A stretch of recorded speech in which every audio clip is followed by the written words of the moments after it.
when you travel, even in your country, you come there in a way for the first time and you are much more rid of yourself.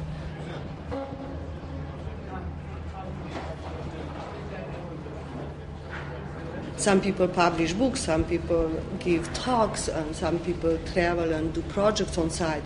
It really differs. But basically, I think we came up to at the end, it's a person. In London, and we were connected with people there, and we started to work with people in Madrid, with hackers, because of we were working. Always a lot of traveling. That means I like to research. I like to talk with the people, with the artists, with I don't know. This is very good in traveling. With all the people. In traveling, because I don't know your background, your family, your personal history, so I can start, a conversation, a relationship with you, in different terms.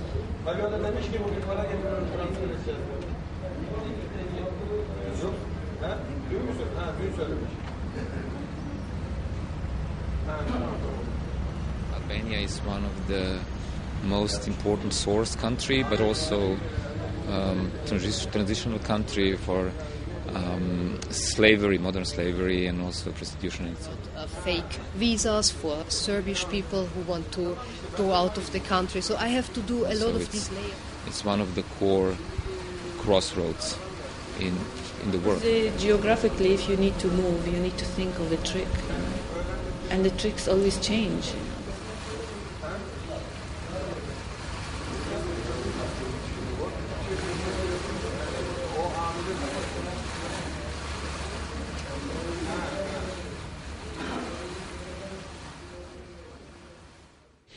In as much as I'm capable of to think of myself as doing anything specific, it has to do with kind of critical epistemology.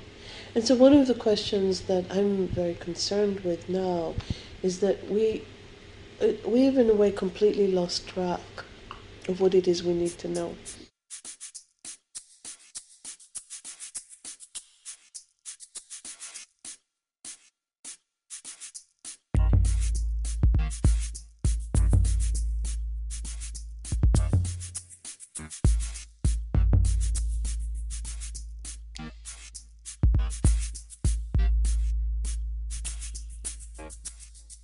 As we've come to understand that, at least in our field, in visual culture, in the way in which we're trying to think about contemporaneity, it's not at all clear what you need to know in order to engage with the issues of contemporaneity. So you need to know a great deal more than you have access to.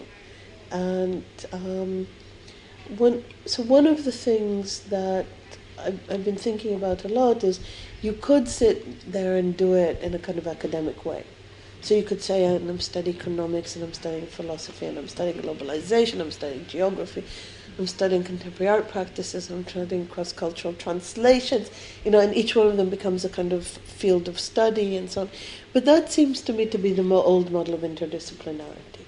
And what I'm wondering is if we constantly shift the arena of our activities or the perspective of our activities, then that in a way has a way of directing our attention to what we need to know, because it brings up the problems from different perspectives. Then you realize, I need this in order to function like this, and so it's a kind of more organic and more interesting, I think, way. And then, of course, everything's changing. So the fields of knowledge are changing. The actors are changing because they're demanding different things of themselves. The institutions in which you're working are changing because different conjunctions of stuff suddenly appear there, and it doesn't allow them to continue kind of a protocol. So I love this circulation. I love the circulation that a set of questions can first get answered in the academy, and then it can get answered through, in engagement with cultural practitioners, and then it can get answered yet again from a different perspective because you move it institutions. So this business that, it's a kind of, I guess, is it Leninist? I don't know. There's sort of, that everything is in movement in relation to everything else.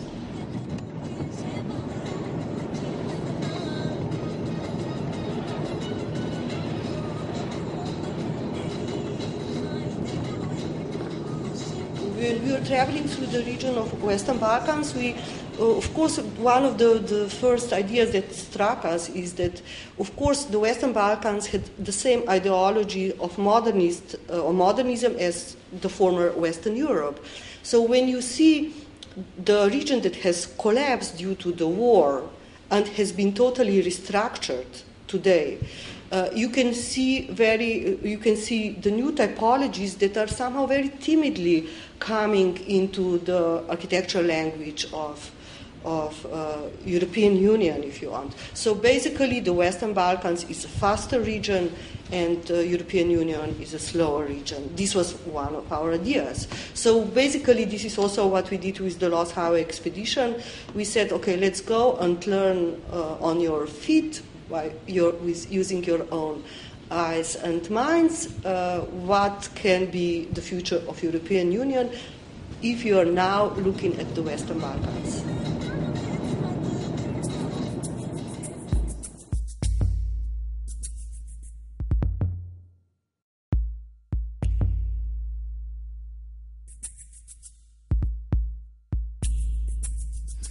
How the project started is that Marjetica and Kyong were traveling, and then they met Srdjan in Novi Sad and Belgrade and me in Sarajevo. And it started, like us helping them out a little bit in these cities, but then we realized we actually are pulling on the same string, and we started working together. So it didn't start as a strategy of collaborating a priori and looking for that. It happens, I guess, intuitively, that you like working with someone, no? This expedition tries to go where others didn't. I mean, like any expedition. As I'm doing research on Balkanization, positive aspects of Balkanization, for me, what is interesting and what I think is that this expedition, this collaboration, does not really have a name, nor does not have a beginning. And in that sense, it just goes on. I'm at least practicing some sort of organization of distance, right? Where you cannot just be alone. You kind of need to exchange. And then you can come to issues of the network. Right? And then I think my opinion is that what happens to us at the moment is we are experiencing a kind of gathering of a network where each node is each of us. This is a very specific kind of network, I think, because it's really a self-organized collective or a self-organized network, and it's an open in that way. So that, in fact, the stops along the route were actually the generating force of the network, that we saw that already that there were networks that existed here. And so we wanted to, in fact, look at how those networks, say between Kura.org and Mama in Zagreb, or how those nodes were interacting together. And some of that also had to do with friendship on their side from years past, the 90s or after the 90s. So that format for the highway and the format of it being a kind of collective, networked investigation really came from an interest in how these things were communicating already on the ground here. We wanted to actually look at what kind of network could sustain any kind of war or any kind of destruction. So thinking for the future what the ingredients were that you needed to have that could actually sustain, what kind of collaboration would sustain, because in fact that's exactly what happened here is that these things in some cases grew out of the transition or kind of destruction, and in fact go forward.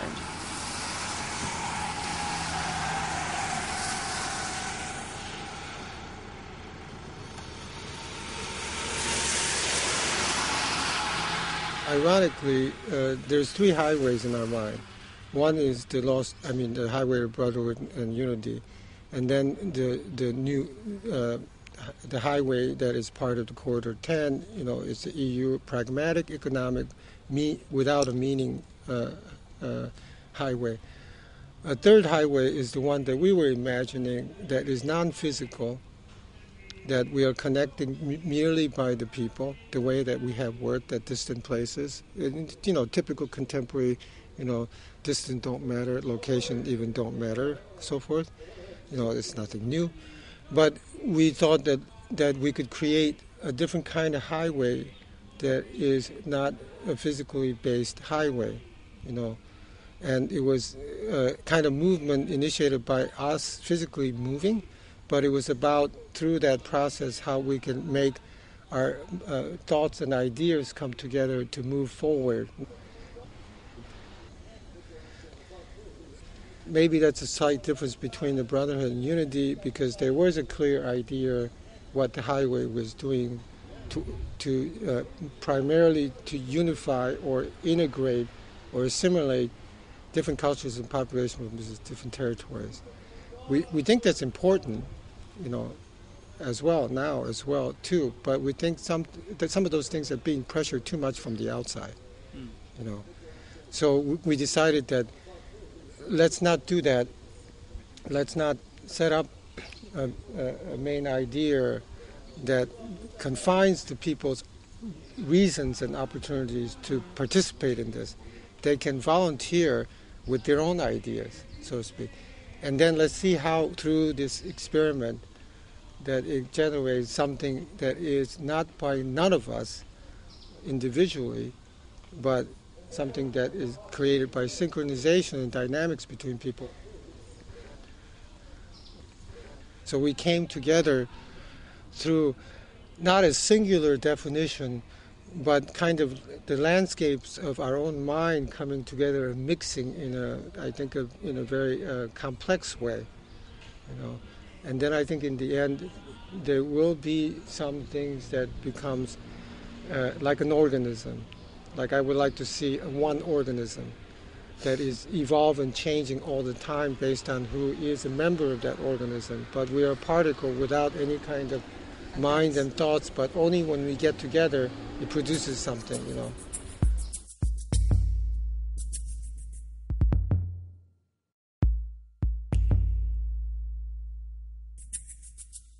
Most of us are coming from art practice, from art schools, basically.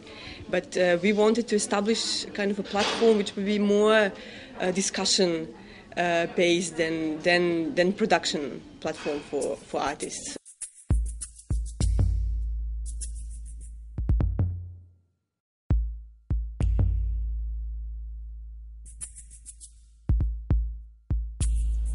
It was very interesting for us to try to think about, of course, our position in European, outside of European Union, but inside of Europe somehow. How our position is being established or all the time re-established by different kind of influences, historical background, heritage, present political situation, but also cultural, also this notion of networking in the region, outside of the region.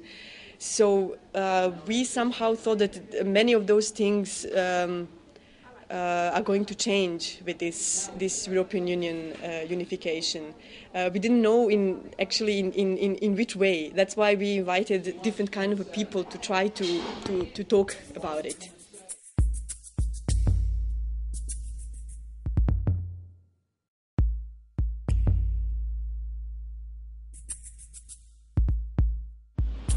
It is actually quite amazing. I even don't think that the main effect is this kind of internal networking or this internal this kind of collaboration within the group. Yeah, this is certainly important. You can communicate a lot of practicalities and also other interesting additional resources. Yeah, you can communicate internally, but I think the enormous effect. This was totally unforeseeable and unexpected and unplanned. Yeah, is the kind of effect it has to the outside. Yeah, to the people we never met and we will probably never meet again, yeah, who are meeting there in chats, yeah, architecture students from India talking with people from Spain or Turkey, yeah, who just connect through this website and through some interesting text they find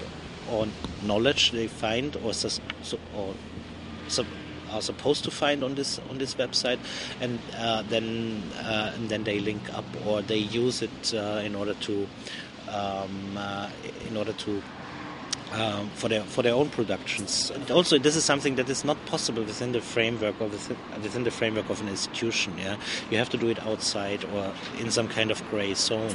I normally used to connect the idea of network with the idea of sampling. So I think that nowadays, in the sphere of the research, the act of sampling is becoming more and more crucial, because I think that the more we are weak in designing aggregate maps of the contemporary environment, the more we could become capable to use the attitude of sampling. So you know what I mean. So I think that if we want to observe or to read the state of things in the contemporary European city, we don't have at the moment aggregate view. We don't have a general explanation. What we could develop is a methodology to sample in different contexts, comparing the result of the samplings, and trying to gradually put on the table consideration. So it's a gradual process of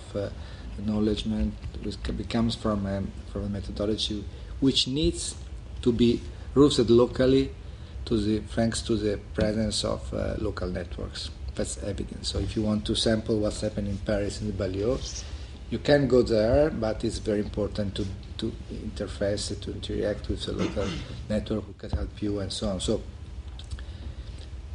in a way, networking and sampling are in a way two parts of the same way to deal with local spaces.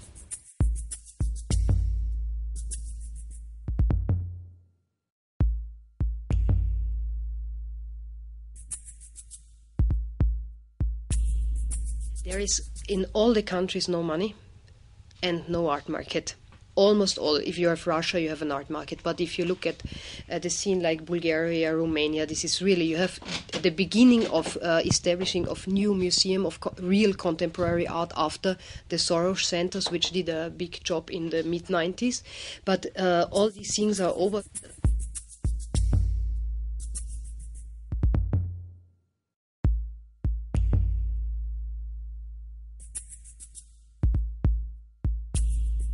Silka appeared on the Moscow scene a little bit in a strange way, as it very often happened in Russia, with a private contact. And as the owner of the territory was Moscow region oligarch, he had a lot of friends among different Moscow oligarchs. And once in the restaurant on the territory, Volodya made acquaintance with the owner of this territory, a certain Moscow oligarch, which is also connected with Guta Bank. His name is Artem Kuznetsov. They made acquaintance and spoke about some strange things, and then occasionally there was the situation that this Red October factory had to move.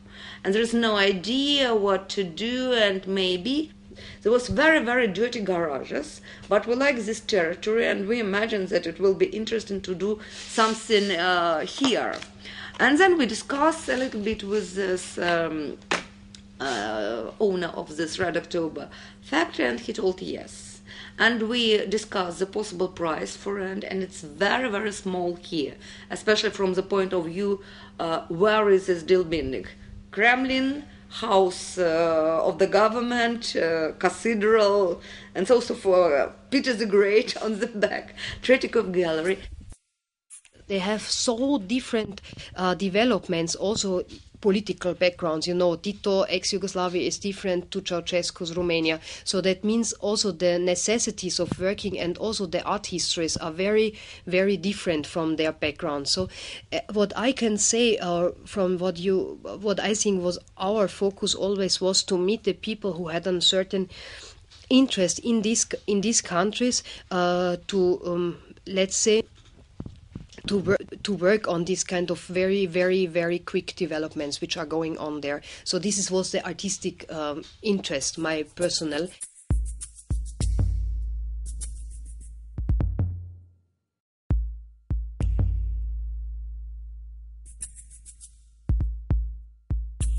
If you, for example, focus also on Real Utopia project, where we brought quite a lot of number of people of the region into a public art project in a town, it's interesting when the people are coming from Turkey, living in Austria, in Graz for I don't know how many years, and then they are confronted with an artistic position from a Turkish artist, then it is a different, let's say, approach. And if they are confronted then on the walls of a prison, then it's even again one more layer of context.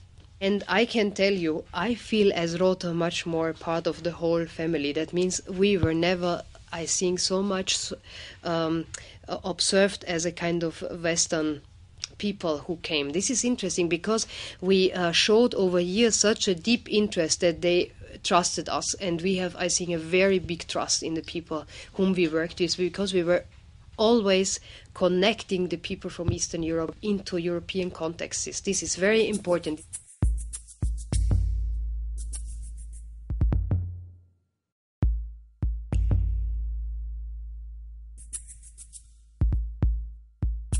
Very often people think of results from the beginning, and then you have people 15, 20, 30 sitting together coming from different backgrounds and different directions, and everything is at the end no result, because you cannot make an artificial result. When there are results like Balkan Consulate or the big MSA exhibition, then it's also natural, you know.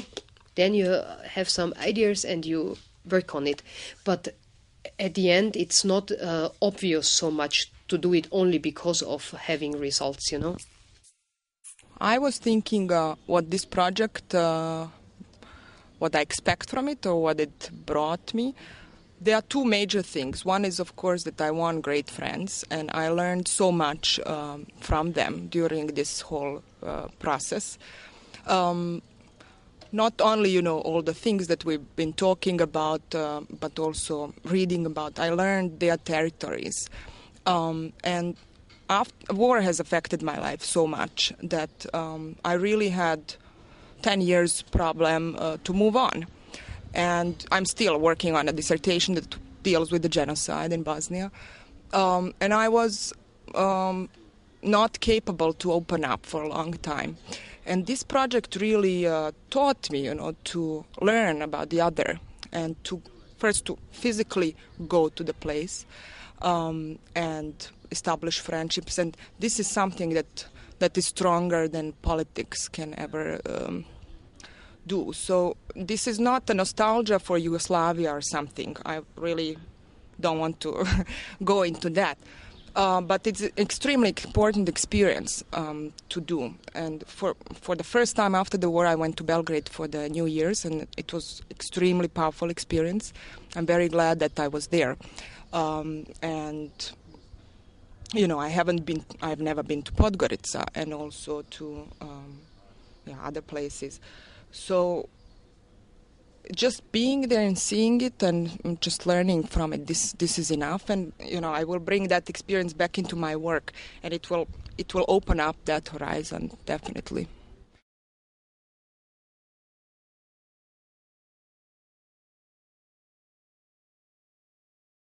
Fadaiyat means through the spaces in Arab. Arab people use this word to call the satellite channels. Fadaiyat goes to all the houses because in the Arab countries everybody has a parabolic in their house, and so everybody watch the satellite TV. This is another space, no? It's open your house to the world. So with internet you can watch everywhere, but you can show everywhere is in two ways. Fadaia wants to be a place to meet people, to talk about migrations, to talk about precarity, to talk about work together.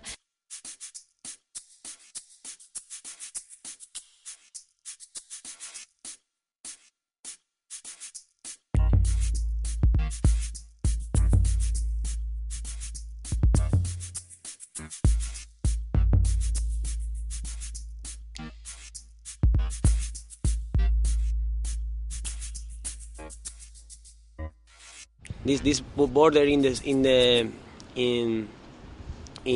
Southwest Europe is really hardcore border. It's been militarized since 2001, and we have now a network of sensors in all the south perimeter of Andalusia and also in the Canary Islands. So I think we are living a new kind of space, no? I mean, with people, it's track, and there are like these checkpoints, and people can cross, no?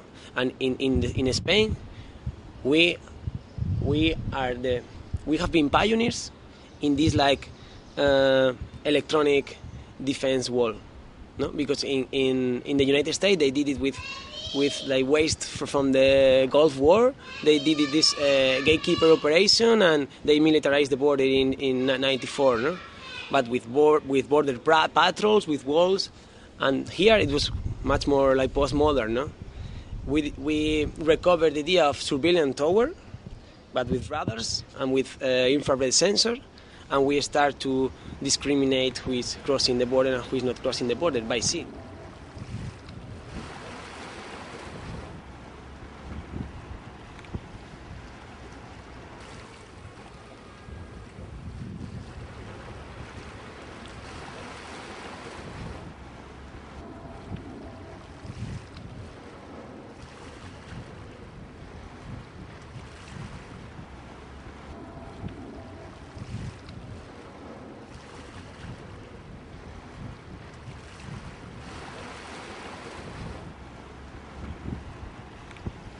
People mostly in Malaga, they were working with migrants since 8 years ago, so they know what we were trying to say, and they know much more about migration and war than us, so it was a very nice alliance. And then we suggest to first to Andalusia, let's go to this project, no?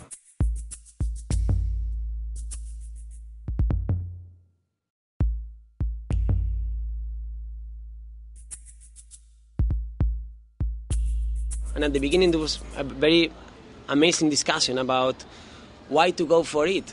Why don't go to in the media Andalusia, which is like more real, it's like more, you know. But we suggest that in this like globalized world, if you work with post-state identities, you have a better approach to like ongoing process, no?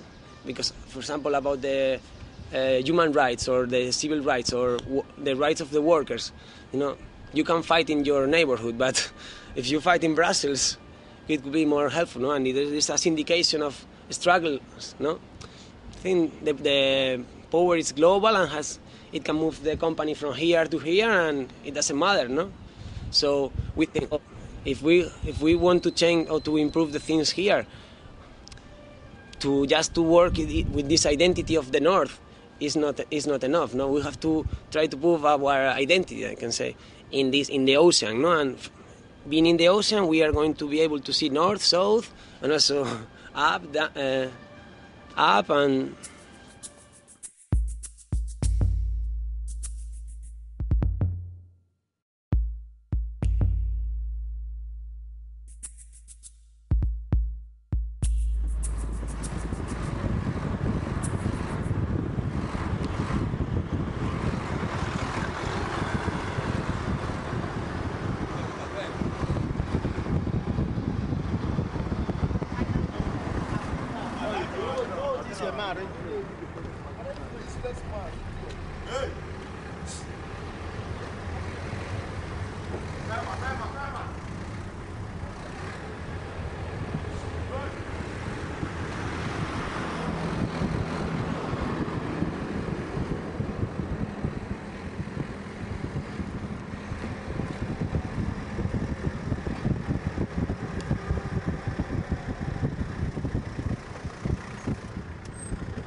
we have worked a lot in the multiplicity groups of researchers on the notion of Mediterranean as a solid sea, as a solid continent, as a place where more and more more characterized by barriers and frontiers and pipes and are in a way border devices and so on and so on. So, but this idea of solid sea, if I use it as a metaphor, as an analogy, and I try to translate it in a design methodology, it becomes immediately banal and heavy and in a way stupid, because what's the problem now? So should I liquefy all what I'm going to design on the waterfront of some most important European city and so on, so stupid things. But if you keep it and you use it only like simply like a word, niches, where there are words which are more solid than stones. No? So you keep it like it is, and to use it in your design practices, and you simply, in a way, try to fare conti, to deal with it, conserving its nature. That can produce interesting results. So for this Fadayat, for example, right now we are thinking about this, like we can't. This is not about opening the border. No, this is about I don't know what, but we have to go. The border is really cruel. Right now we are doing communication from the bottom to the top, and having a critical output about what is going on, because the corporate media is saying, no, it's being critical, but And now there is a summit between Spain and Morocco. 3 people have died in the border, and the police officers from the border patrol from one side the dead bodies have moved from one side to the other side very quickly. I mean, they died in the Spanish side and they were put in the Morocco side really fast. We are militarizing our border, and we are being pioneers. I mean, my country has been a pioneer about this new control geography. It's a counter geography, because it's this new boundary. The technology is being sold to Greece, it's been sold to Poland to implement the border with Belarus. And I think we would like to do some kind of work the same people has done in Israel.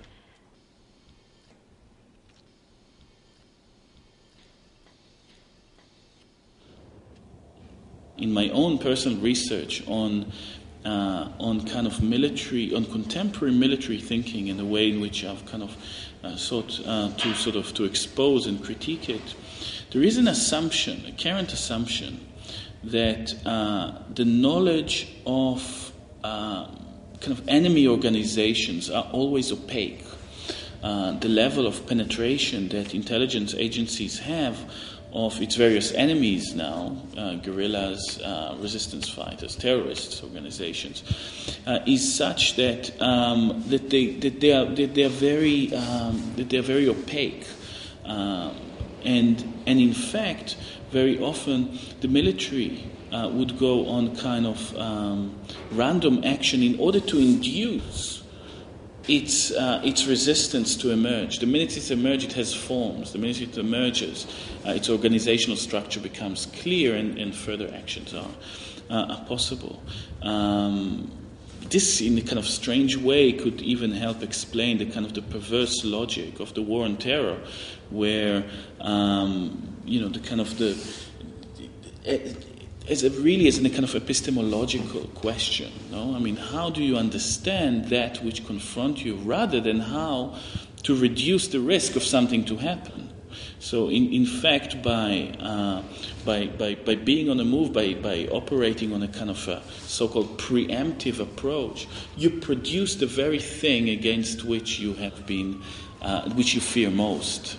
You provoke the system to reveal its inner organizations, and therefore you produce knowledge. That creates a complete inversion between concept of intelligence and operation. If you would think before, again, and I'm simplifying, on intelligence as the precondition of military operation. You need to know in order to act. Here you act in order to know.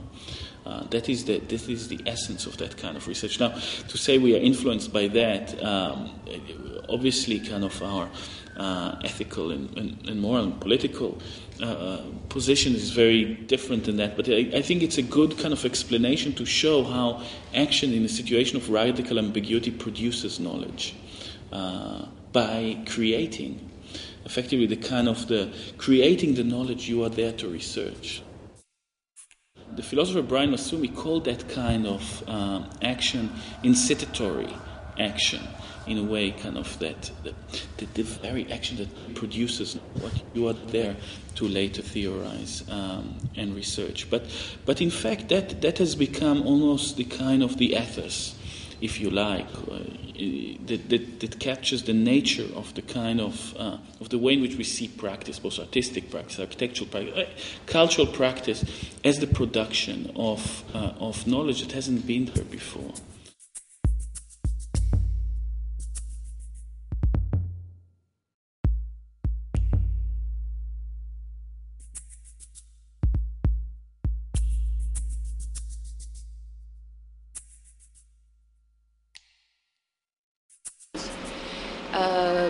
The whole thing started with this question: how is it today, how is it possible that a place, a camp like Guantanamo Bay can exist in our times?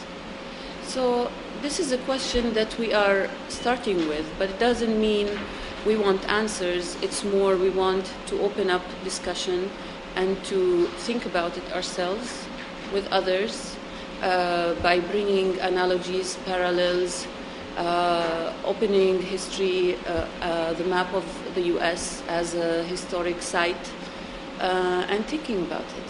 I'm sure there is even more possibilities, there would be more possibilities, but these are some of the possibilities we tried. And the map started like this because you asked me about the map. It was more like, okay, we want to go through the US. We know this is a kind of form. We want to drive with a van and go through the US and meet certain people and do this, other things, asking this question. So we started with like drafting the simple map of the US.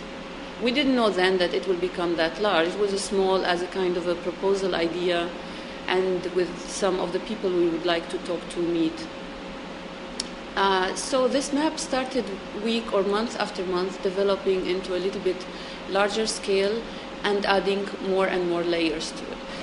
Our interest was also not to like take the US and say, how is it possible that a place like Guantanamo is there? We took our questions also to Baltimore as a city, and how the urban planning and city planning can also create the situation of camp to a certain population that is undesired, possibly African American, poor, working class people. And also the same question we took with us to Palestine when we went there earlier last year in March, before also that trip. The whole Palestine can be seen as a camp, yet we were looking at more specific situations there. A Palestinian even today has always to live with tricks in order to survive, the tricks of the weak, basically.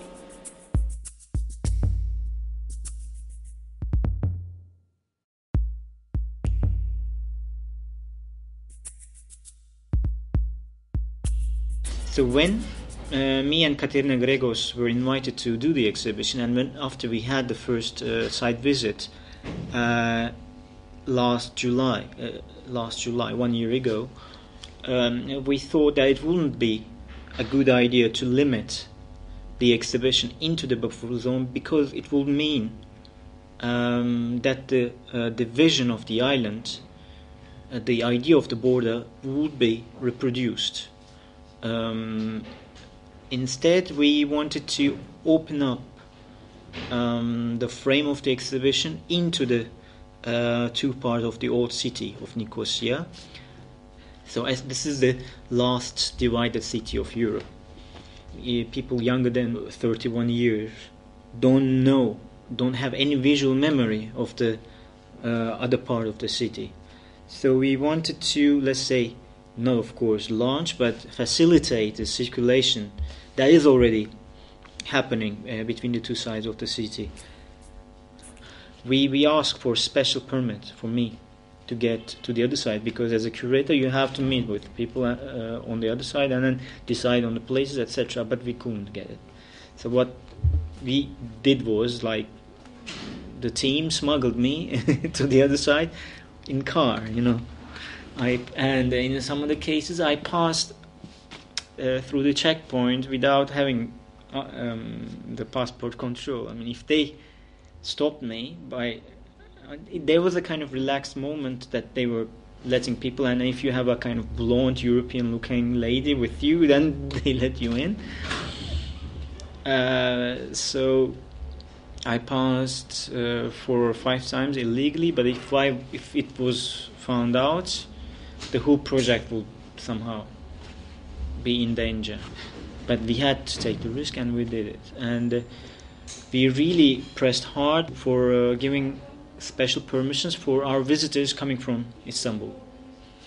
And a group of people came, and then the permission was received 1 week before the opening, and then everyone came, and then we started the tour for the public opening, and then just when we were about to cross, we received a call from the local authorities that they cancelled the permission on the last minute. If someone comes up and says, how dare you to use a abundant space, I mean, perhaps you are permitted to use it by the owners, but I mean, it's a quite big ethical thing to use a space which remained there unused for 31 years. These are criticisms that are directed to us, but I mean, I think there is a way to talk about the other. There's a way to talk about, to transform the memory in a positive way, in a performatively progressive way. I mean, to create altars of mourning into that frozen spaces is meaningless. I mean, and yes, there are risks of failing, producing as exotism and representational ideas, but there's also a way to open up speculations about these contested spots.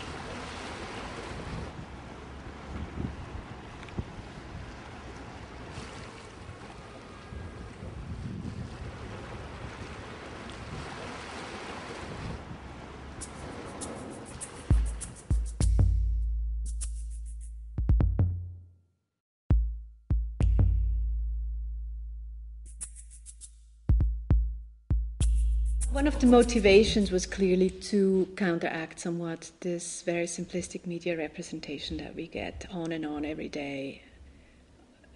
It's the same image we get from these boat people. And I mean, unless you go into very detailed kind of literature, the news just produces this invasion theory on poor Europe sitting here, and then all these crowds coming and so on.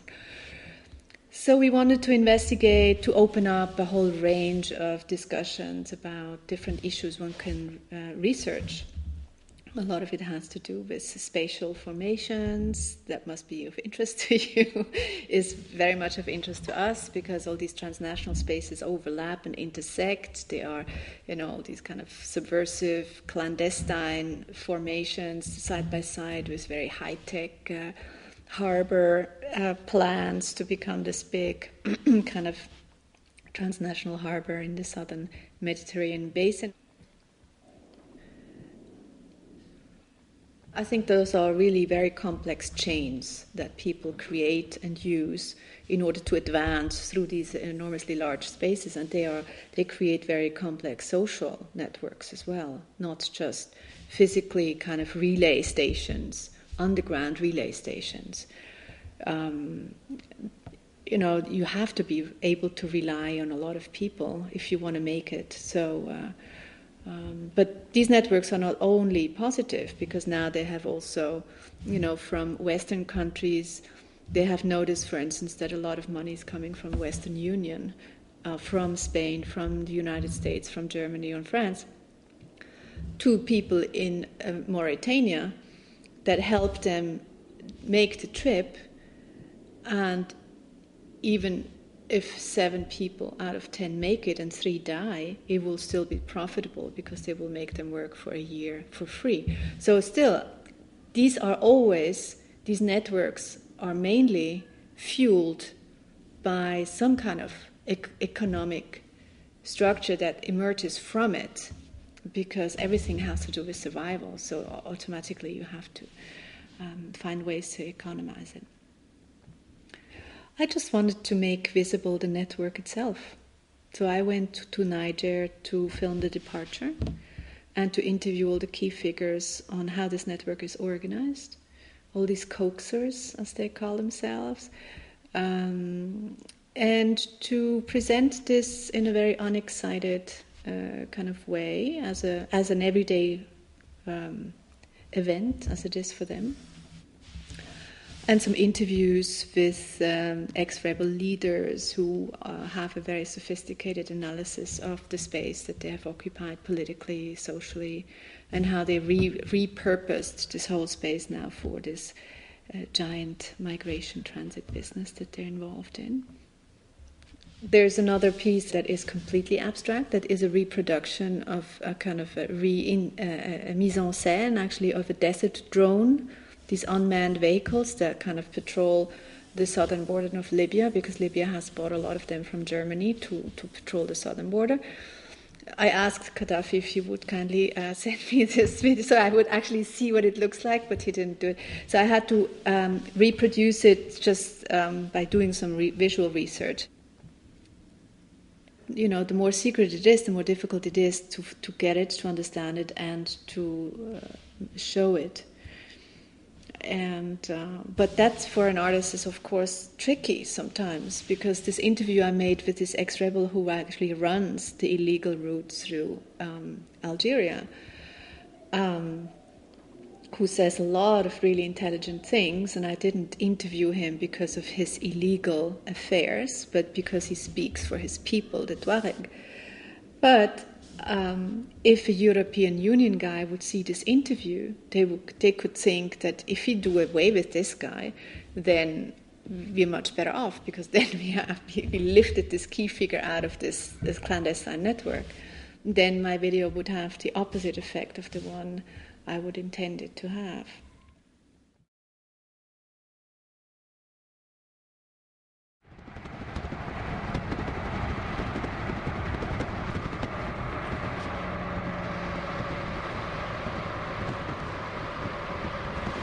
I haven't been to Arizona market, but Azra Akšamija, who was doing the research there, I was very much enthusiastic about her project, because what she was doing was, Azra was in this Arizona market, she was documenting the birth of a city. Just in the middle of nowhere, on a crossroad, there is some economy going on, which is totally informal at the time, but which actually produces a great city. So it's like a birth of the city out of the economy. I'm actually interested in bottom-up initiatives. And at some point you can say that I'm also, by doing it, I'm also tracing the dissolution of top-down initiatives. One of them was, that's nice.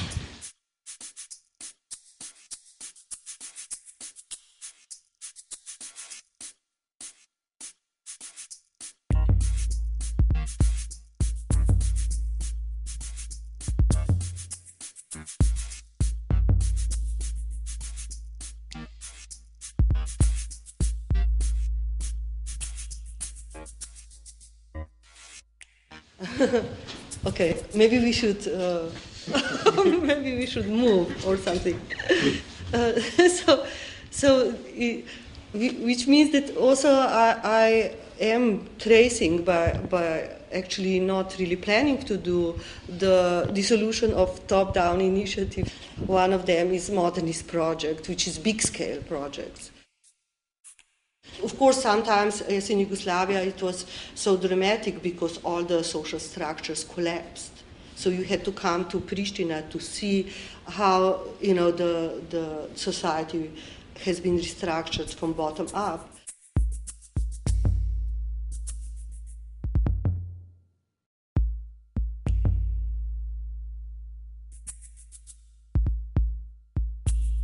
Originally, when I started to produce them, I thought that what people built in the world is much more interesting than I could ever dream about while sitting enclosed in a studio. So basically, case studies just transplant a strategy that you are not familiar with, but I think personally, it's my choice, of course, which one to show, that are extremely important for our existence and for the future. I'm a trained architect, and I do believe in the mix, in the architecture and self-sustainable solutions for the future. I do believe that architecture is like a living language. You can read it. And you can actually, by reading architecture, you understand the values of people who built this particular building, for instance. And basically, for Pristina House was actually very interesting because there is usually all of these houses have are targeting some sustainability, if you want, or bottom-up initiatives. But Pristina House by itself, it's like a celebration of survival of people who live in, for instance, in the state of Kosovo, where you have 3 governments, which means that no government really functions, and people themselves construct the city bottom up. The Pristina House, for instance, was basically just like a visually transplantation of the language of architecture into the Porticus gallery. There is indeed one element about self-sustainability in Pristina House that I think is very, very important, and this is the street lamp powered from within the courtyard of the house, which means that it's a typical example when in like a modern estate, if you want, collapses, then actually it's people themselves that take building of the society bottom up. And in the case of Pristina, where there are light shortages, it's actually the person who lives in the house that with the street lamp lights up the city.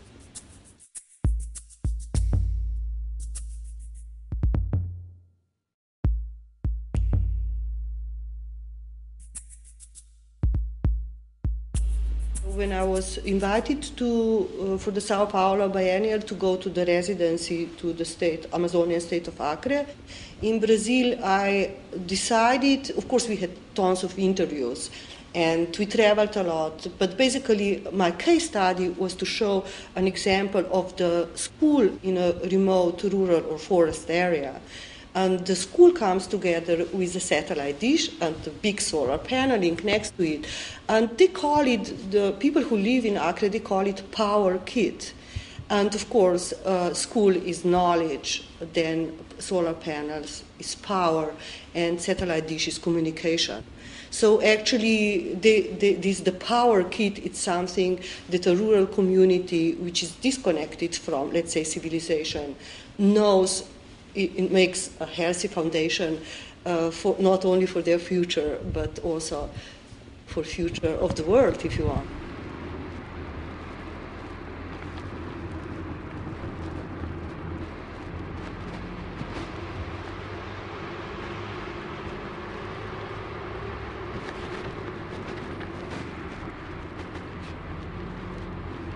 There are 600 favelas just in Rio, so they're the worst parts and they're very good ones, no, with banks inside, no? And some of them have no violence at all, and some are really violent. And some of them you cannot even enter as a policeman. Most you cannot. Some very few you can. So there's a big variety of this concept of community, you know, of small towns getting organized by themselves. People are very organized in some of them. Those guys actually, they live in a favela. Most people from the Zona South, from Copacabana, Ipanema, they would say it's a favela. They say it's a community. They don't even say it's a community. They say the name of the place. It's like a neighborhood. And they have pretty much peculiar solutions, no? One solution, one very which I found really amazing, it's like the post office service. They everybody pays €1 a month, and then they pay down because the post office doesn't go to your house in a favela, because there's only one street. The rest they have no house streets, no. So the postman just brings it to the main community headquarters, and from there they have to distribute themselves. So people have to get organized to get their correspondent at home. But so there's two things. First of all, once you get correspondence, it means you're actually part of the city. But at the same time, the postman is not doing his service, because you are paying if I'm sending him a postcard, I suspect that he should receive it at home. I'm paying for this, no? So, but he's actually paying to get it at home, because he's there getting organized. It's a very small amount, but still they are paying to get it at home. So the post office is actually not doing their service. And then there's something like electricity. Most people here, like us, with the good parts of the city, we pay a very huge bill. This is because we are paying the bill of most of those people. Everybody's pushing it out of the main chain for free. So this is kind of distribution of wealth, forced one, which is also very peculiar, because it's forced. So people actually have it. They are actually thinking they are stealing. They know they are stealing it. But at the same time, it's a way of distributing wealth, because they're not paying for them. No? So this consciousness is very, very peculiar to them. And then the fact is that now the electricity companies, they're actually charging at least 10 reais.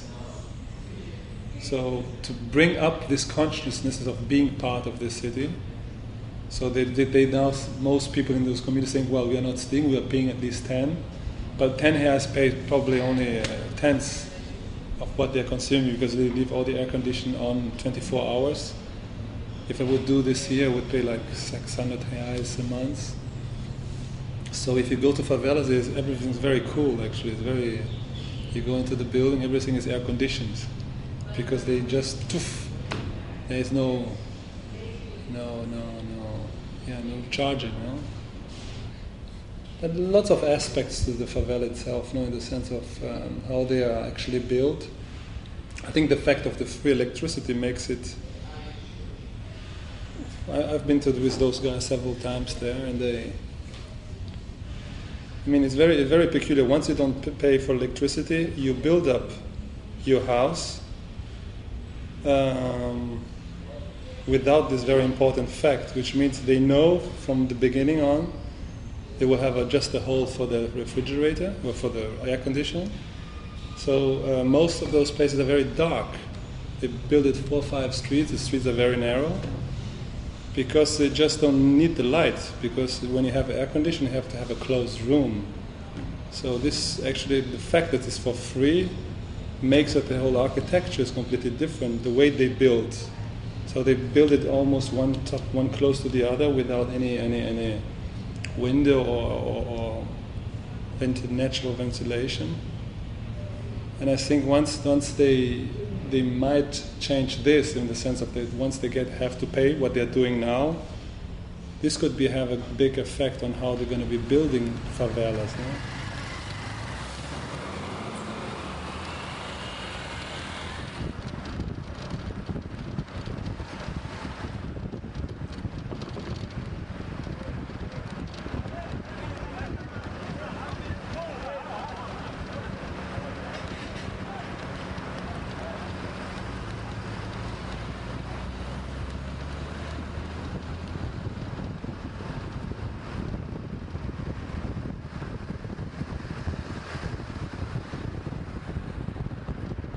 I had this very well-known slogan from Margaret Thatcher in mind. There is no alternative, and I thought that can't be.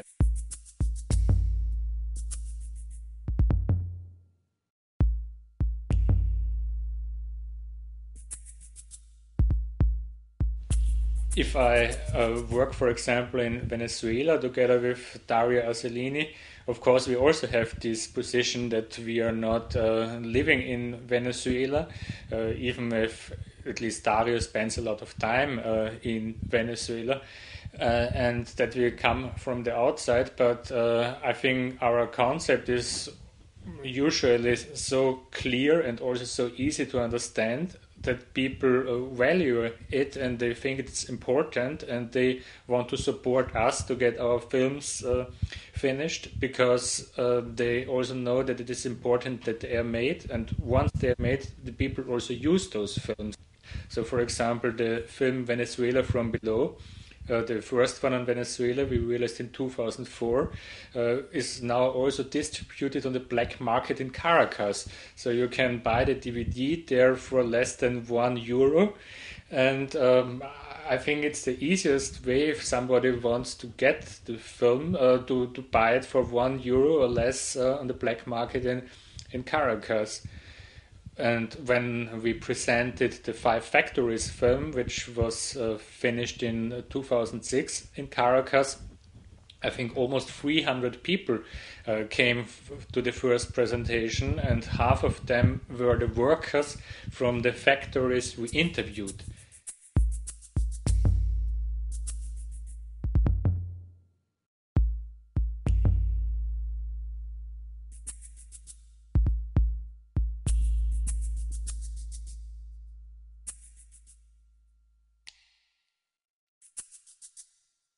If we kind of take a subject like shrinking cities, we would say kind of the issue is really fundamental. Yeah, the one kind of very, and if you say this is also a cultural problem. Yeah, it's not just a technical, it's a cultural problem. Yeah, so then the cultural problem is to a large extent, for example, also a question of values, of rules. Yeah. So if you get into the shrinking city question, there's for example the question of real estate, of property. Yeah. What is property in our society is a very important question. What is migration? Do we accept migration? If not, how we deal with it? Yeah, and there's kind of tons of these kind of very fundamental questions. If you now become kind of a policy consultant, it's totally hopeless to address it. I mean, it would be if you kind of you work with a mayor and you would discuss the question if this kind of property concept we have in our society.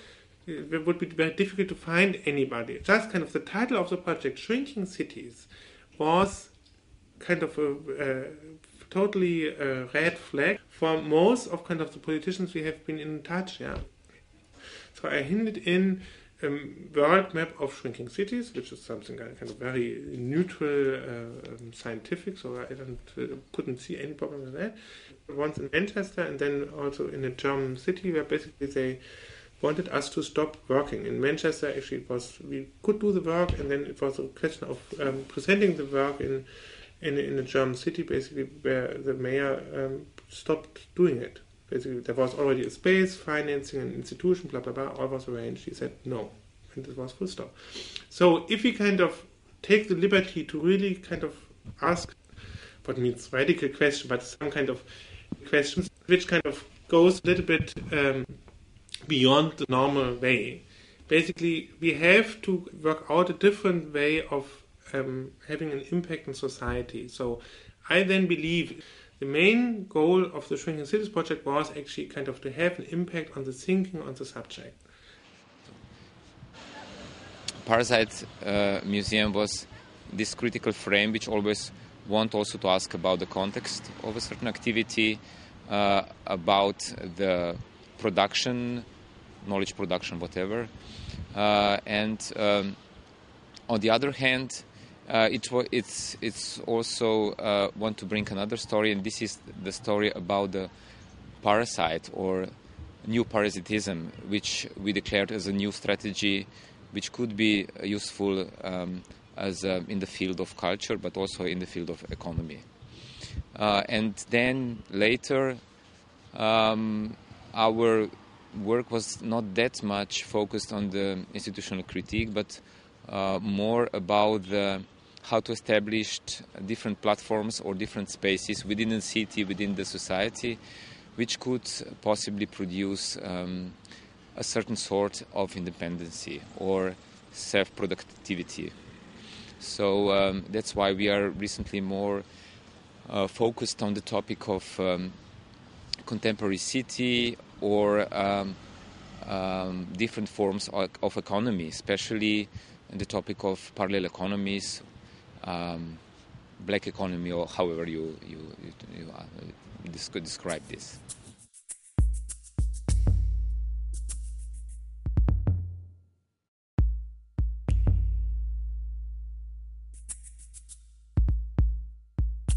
I'm doing one long-term project which is discussing sex work and also trafficking. So that's why I did then a project in collaboration with this group for Tirana, because Albania is one of the most important source country, but also transitional country for slavery, modern slavery, and also prostitution and so on. So it's one of the core crossroads in the world, in fact. Yes. So this project was done in this close collaboration with this organization. And through this collaboration, we try to raise some question. So in this case, I can see the Parasite Museum as a channel. I collaborate also with some sex workers organizations which have been built by sex workers for sex workers. Basically, I'm interested in these groups or urban minorities who are kind of marginal, but they are developing their own strategies how to survive besides the dominant economical channels. So I was interested in these strategies, of course. And on the other hand, I used my, let's say, privileged position to be involved in these circles of art events to bring this topic into under the spot or under the light of the media. In the trafficking of women, you have to really look hard to find empowering moments, But of course they do create these economies and these shadow economies and these spaces of survival in the cracks of all those kind of that global capitalism. So it's really interesting to see how exactly do they do this, and also to subvert a bit this idea that global capitalism is now something that is like all pervasive and you cannot change it. That now it has really a grip on the whole world, which is of course it's completely wrong.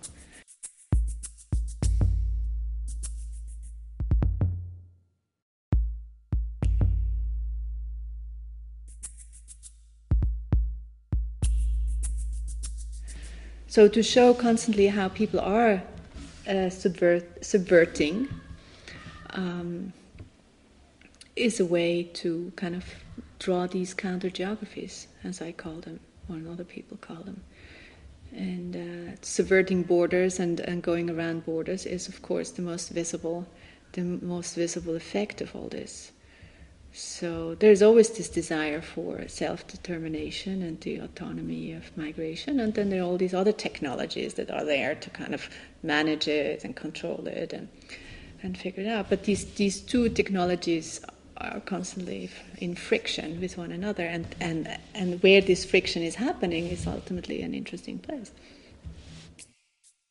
With a work like remote sensing, this became very, very clear, because when you work with all these women on the migration into sex work, of course these are very strong networks, and they are like second generation people of a former generation of sex workers who had come already, and all these long-standing relations that people have, even since Vietnam War and so on. So there's a whole history to the thing that one shouldn't forget. Things don't start at the moment of globalization. And first, you just see only the exploitation. It's just unbelievable, the magnitude of exploitation and the fact that women are addressed in their sexuality by global capitalism. It's just outrageous.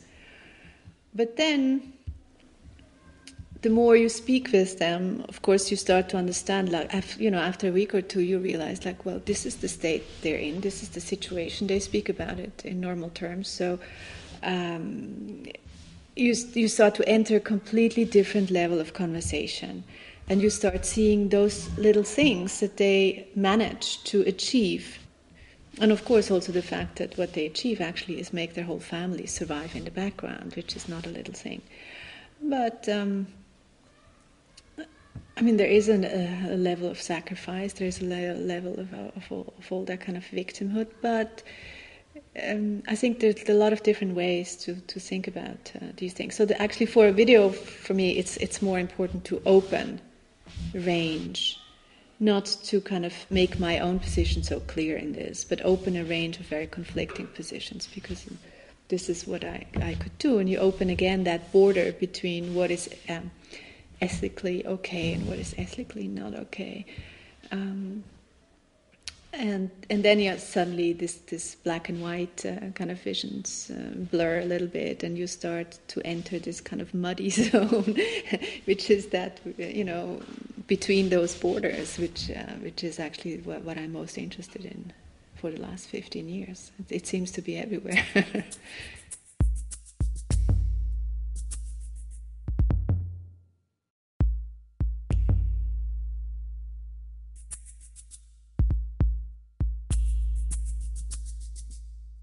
One of the things we did was we did a lot of interviews with people working in the museum who were of non-Dutch origin.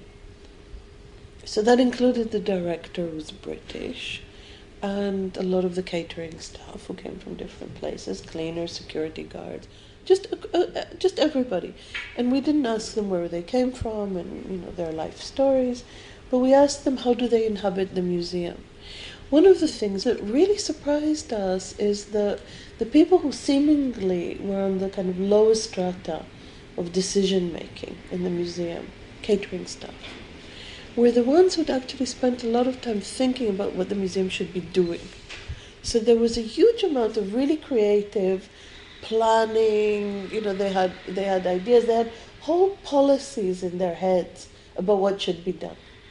And I thought that was very interesting, that this was something that this is permission they gave themselves. Nobody asked them what should be done in this museum in order to make it a better museum, but they were actually thinking about it. And so whether they implement it or not, I find the idea that a museum is full of people come from elsewhere who then start to relate to the place as their world, because it's their most grounded point of encounter and belonging. And as such, then begin to think beyond the very narrow definition of their position. I find that an inhabitation.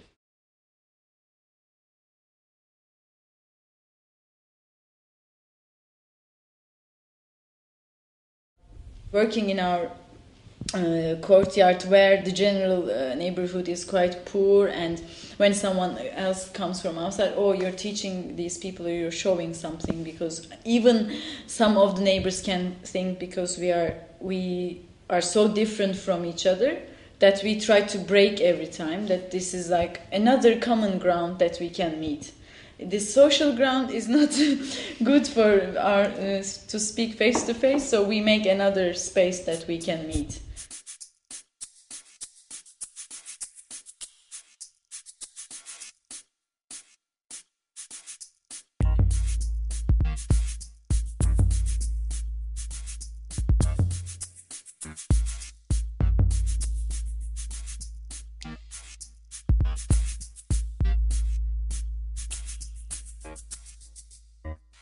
After I had done the Venice Biennale, like a young artist, I decided to stop to construct everything. I was very, I was like deciding that I want to go out of my studio.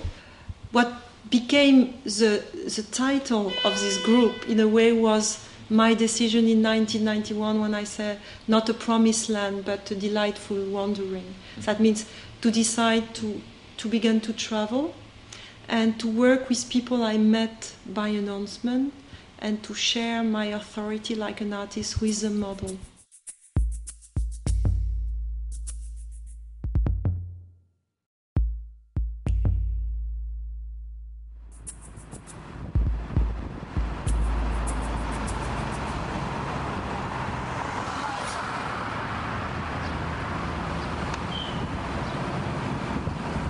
When we first moved to this neighborhood, we didn't have in mind to start such a project. After we started to meet with our neighbors, when we started to get the dynamics of the neighborhood, we just that we can somehow appropriate the way how the neighborhood is functioning in our own space. So we tried to create a meeting point with our space, and then but for that it was really like an organic relationship. Enter that also, of course. And with the first project, we just emptied one of the 3 rooms we had. The neighbors were asking, why is it empty? I mean, and it's like then you talk about the possibilities of a space. During all these 8 years, the space was really useless if you look at it as a whole. It was not really an art space, it was not really a living area, it was not really a working space, not a studio, so it was like every time in between many different usages.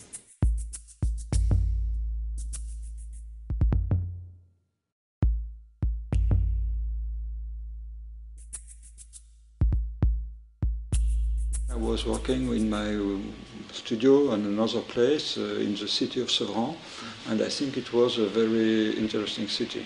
And also we are invited in this project by Wanru, the Chinese curator, and his assistant, she was a young woman, was aggressed in the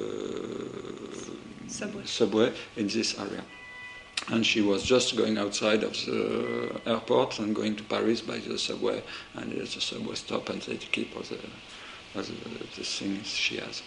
And this area is very strange because on the ground level, you have thousands of inhabitants coming from very foreign countries.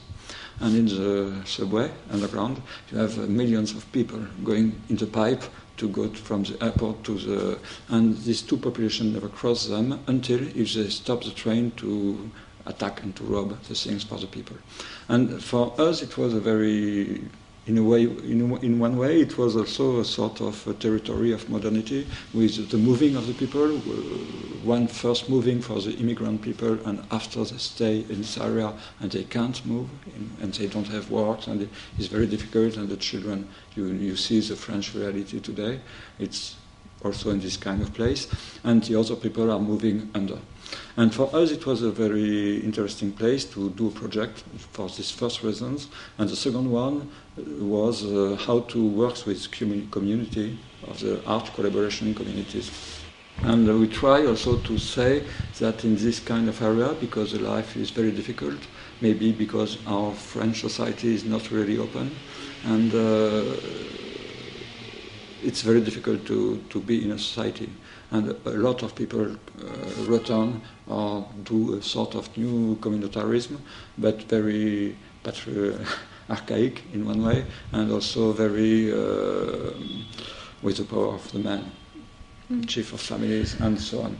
And for us it was very interesting also to say that maybe we can do a project, we'll try to work with this cross of 2 foreign population, and also cross the question of the community, the archaic authority, and how you can do something to be a society.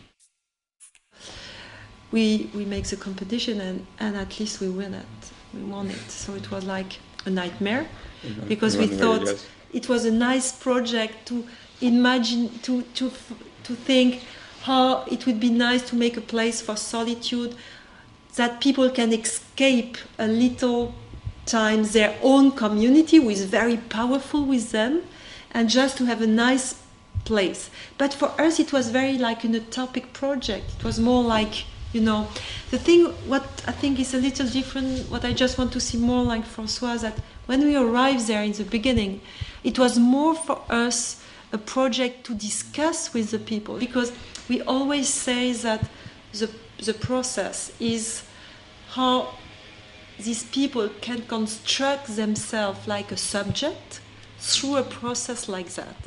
And the thing was very interesting is it takes us 8 months to go in, because nobody goes there.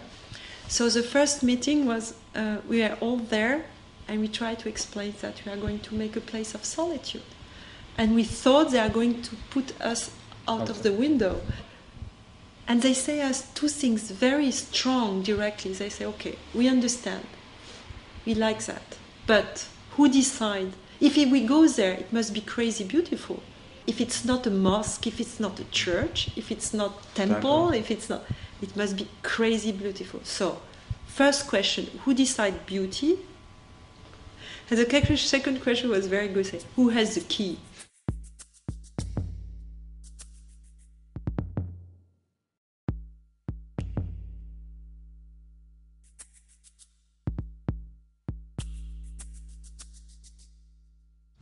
We are here in Campo Boeri in Ararat, where in the 99 we squatted with the community of Kurds arrived to Rome following Öcalan, this space that was called Ararat by the boat that moved here in Italy, the immigrants, but also like the ark, the biblical ark, which somehow saved the human. The idea was to try to create a public space, promiscuous, where was possible to meet two different cultures somehow. The immigrants with their needs to find their own identity and to save their own identity, because Kurds are the most numerous population without a nation. And from the other side, we had a group of young artists which didn't identify themselves with some values, especially the instruments of the architecture they learn in the school and the university. It was mainly the idea to have here a platform where involved and invite our friends from all over the world.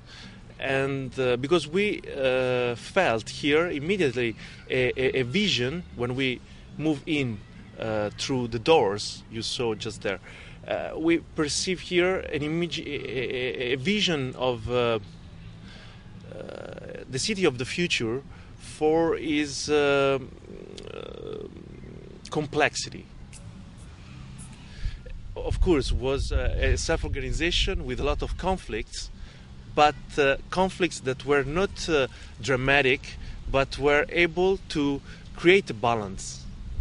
And we were fascinated by this self-organization and this way to maintain the balance here. So we try to come inside this place, to use the device of this place, Ararat, as a way to understand much better and to participate on the transformation in this place. So when I come here, always something is changed.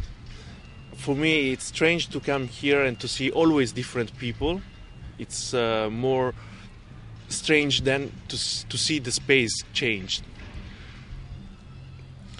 We have to say that in terms of network, was extremely interesting for us to relate with another reality like the Kurds, because really we try to create a sort of engagement in two different networks.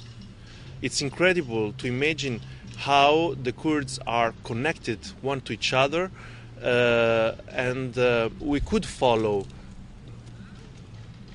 their networks, drawing a sort of geography of identities, new identities, cultural identities in Europe.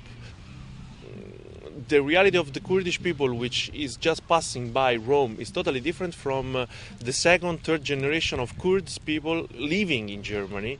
And of course, they already establish different networks like the movies. For example, it's extremely developed, the market of the movies, also the food stuff, movies, students.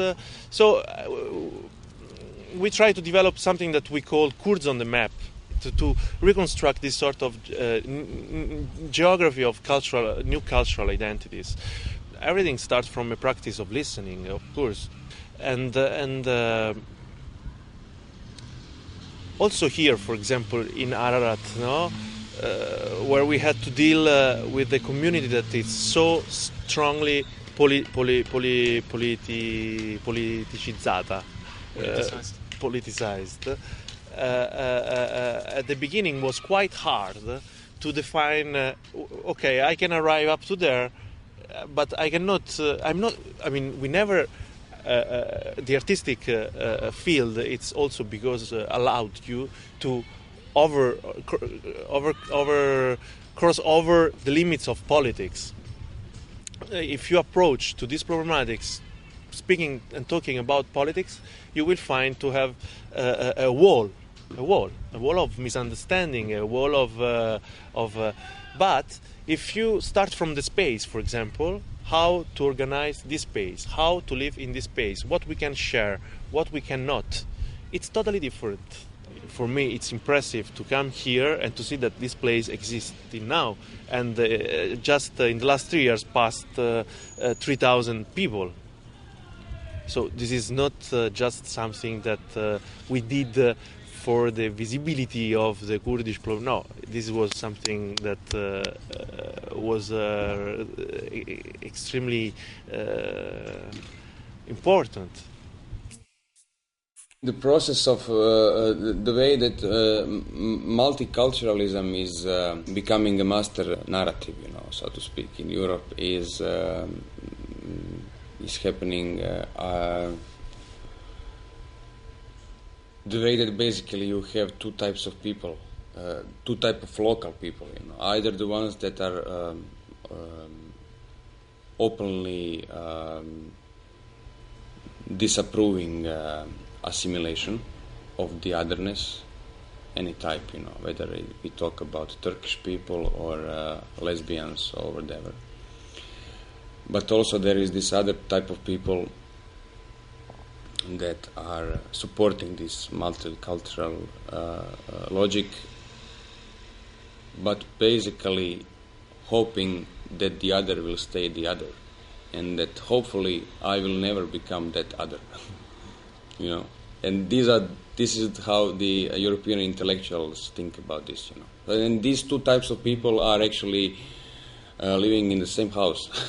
Only the second group is maybe living on the second floor and, I don't know, having better taste. So what is here, it's true totally, that Croatia have finished ethnic cleansing. And it will probably never be the same in those terms, So, it is true that monoculturalism, or better to say, the culture with a big national identity is the mainstream culture in Croatia still. You could see it everywhere, and this is also the reason why this non-institutional cultural production was always contested with this.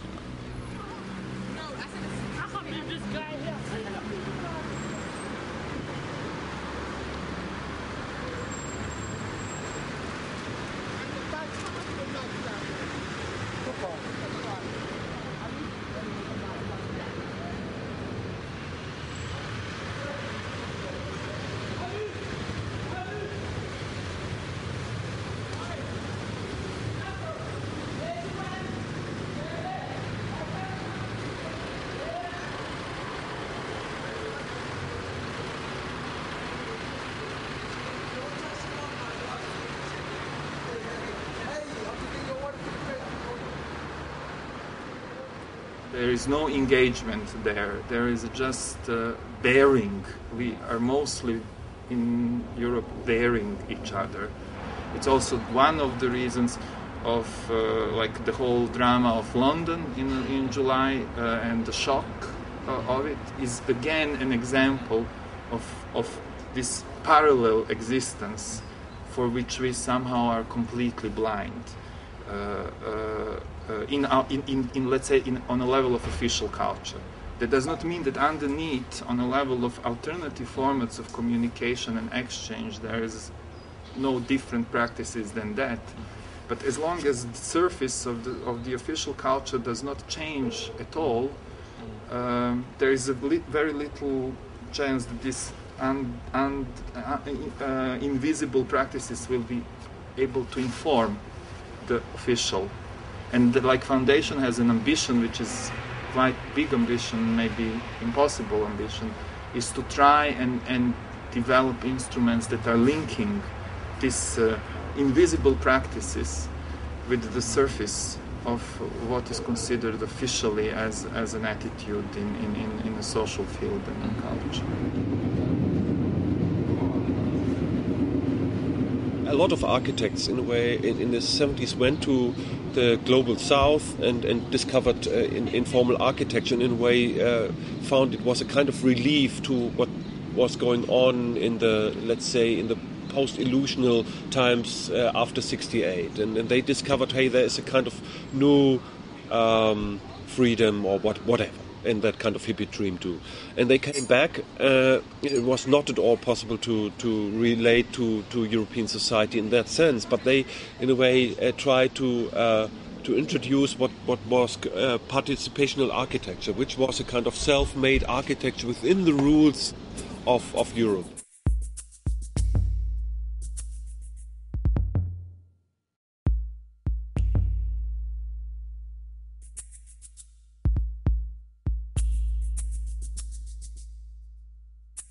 It was critique on Berlin and a kind of farewell to Berlin, in a way.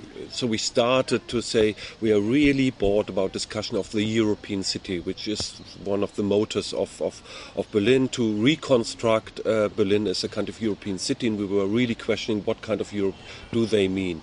And we did that in a lot of projects and in a lot of initiatives to fight within the Berlin discourse against that kind of reactionary perspective.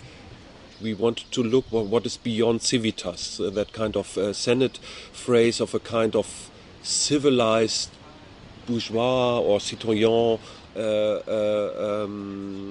society with rules and regulations and with orders and well-functioning, etc., etc. And that kind of Fordistic idea of welfare state, maybe, which is still going on in relation to, let's say, on a global perspective.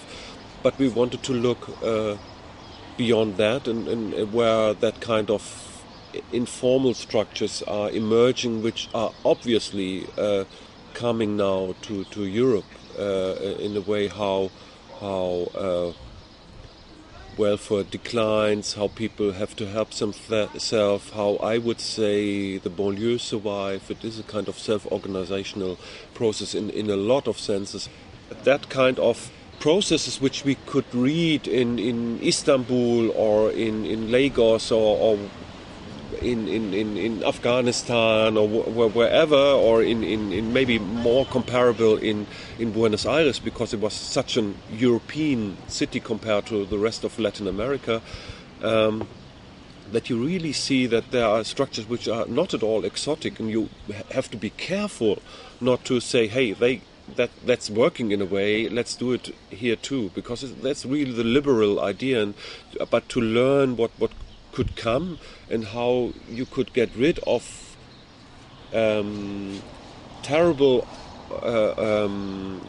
structures in the sense of bureaucracy, but keep the good things of the good old welfare state. So that might be, in a very general way, ideas which we found out on our way to go beyond the Europäische Stadt.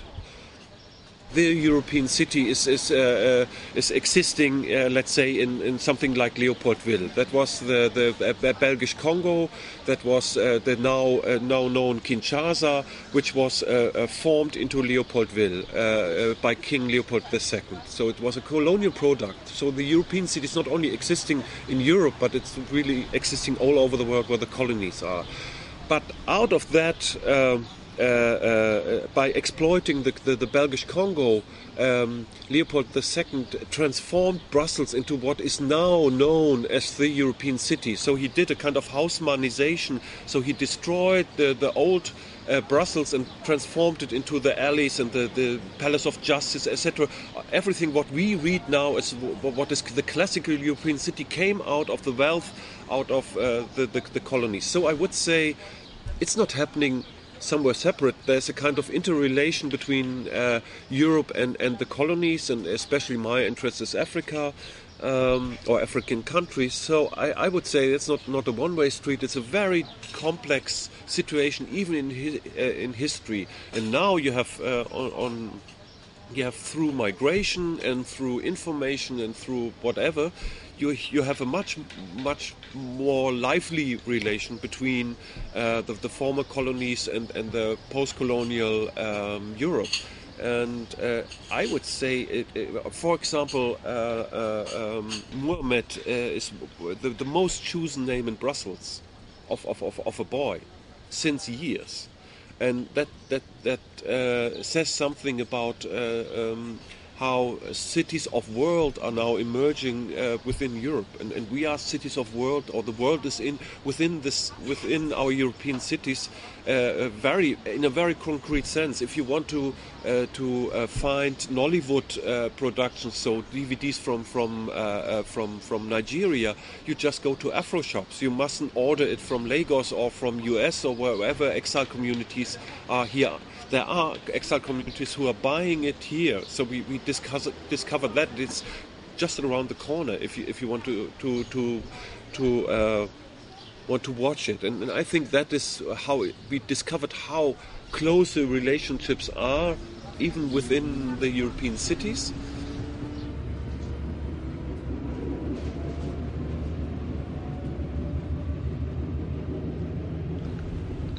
I don't know how much utopia is still a productive thing. I mean, I don't really believe in any magic solution. I mean, it's so slow process, and it's all the time negotiating and moving through empty space.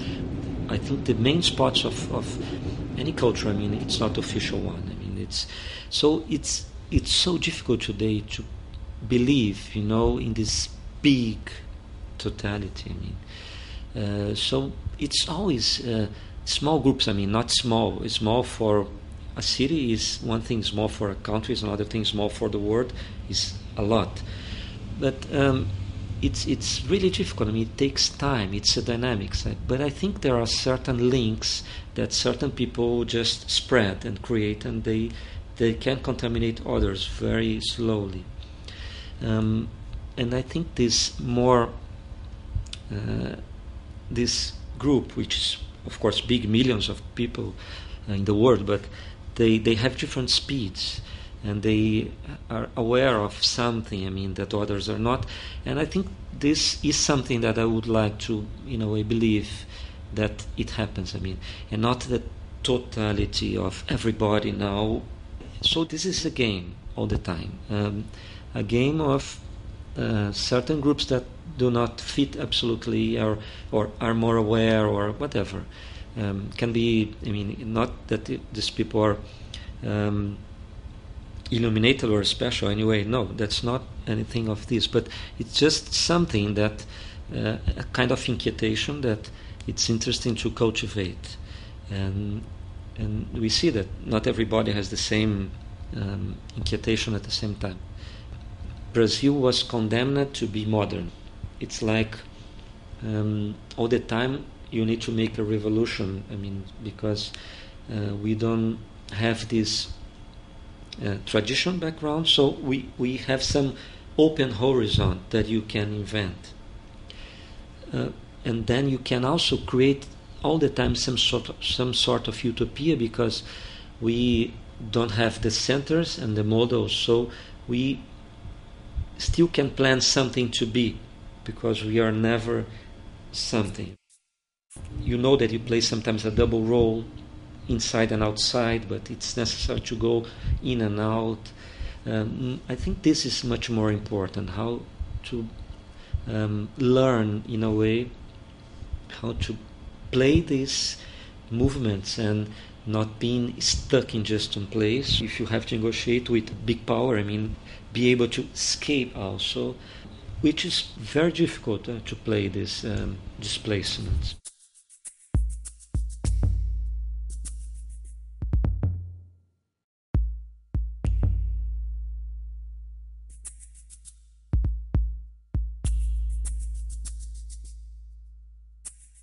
The diagrams, the lines that I create between the subject and the other are those kind of invisible lines that have to do with affection, with repulsion, with grouping, with taking apart.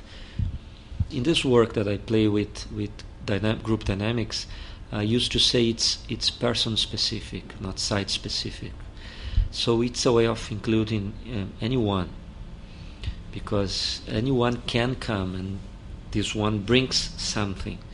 And this model doesn't exclude the different ways of the different ones.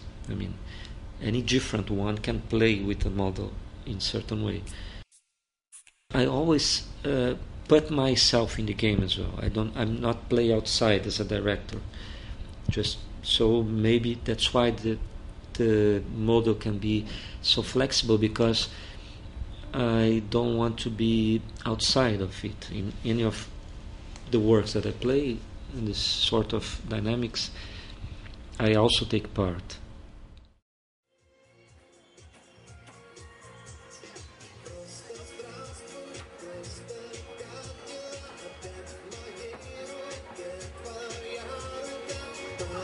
Each individual of us has their own network, professional network, friendship network, and so on. We're part of organism that is moving someplace. Get satisfaction about working with people in these new geographies and new networks. No, I have it. No, I have friends from all around Europe, and I love. Try to create somehow a community here, no? A community or a platform of meeting and exchange between different cultures. You know, you have these networks everywhere existing a little bit. Collaboration and network are at stake. Parallel networks or new archives or shared certain knowledge which could not enter the dominant. This is again something that has more to do with network thinking and less with the geography in the classical sense of spatial determination. I believe strongly that network could be an answer. The point is to be different and then to connect.